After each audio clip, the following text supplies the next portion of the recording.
Here we are at the 3 Sigma test lab, and we're looking at a new feeder that has been designed for a customer to feed titanium dioxide.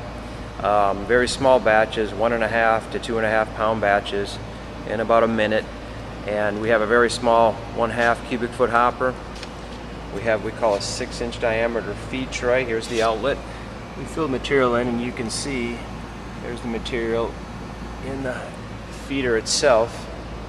The unit is driven in this case by an electromagnetic drive, and here's our Geomate feed tray, which actually has an overlap. So there's going to be one tray that comes part way over, and then the bottom tray here. The flexible sleeve here isolates the feed tray from the hopper, so that when we're using the vibration, we're only moving the feed tray. And by moving that feed tray back and forth up to 1 millimeter maximum, we can change the feed rate up and down, which you'll see in a few moments. Very simple little stand. This little feeder is going to be filled manually. This is the second feeder purchased by the company. The internals have been electro-polished. You can see some of the material inside of it. Since titanium dioxide is very adhesive and cohesive, we've electro-polished the feed tray, as you can see as well.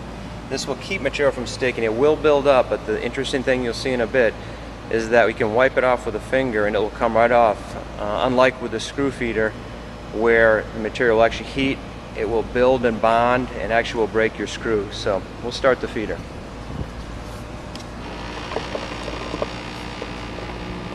Slow it down. So it's coming out right now at a pretty fast rate. Go ahead and slow it down about 50% maybe, 30%. You can see by changing the output, slow it down some more.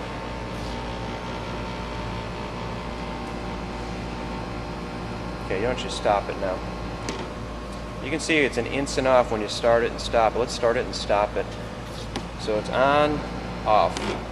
It's an instant off. Now I can sit and hit this feed tray, and I really gonna have to move this thing to make material come out of it. Once material's set, you really have to put a lot of effort in to make it come out.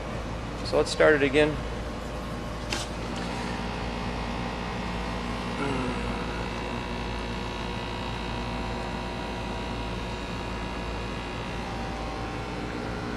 You'll see inside the hopper a little bit. Again, we're at a pretty low rate. At this point, we can actually get this to dribble at a very slow speed. Once you turn it down as slow as you can, while it's still moving it. Is it all the way down right now? Alright, let's stop it.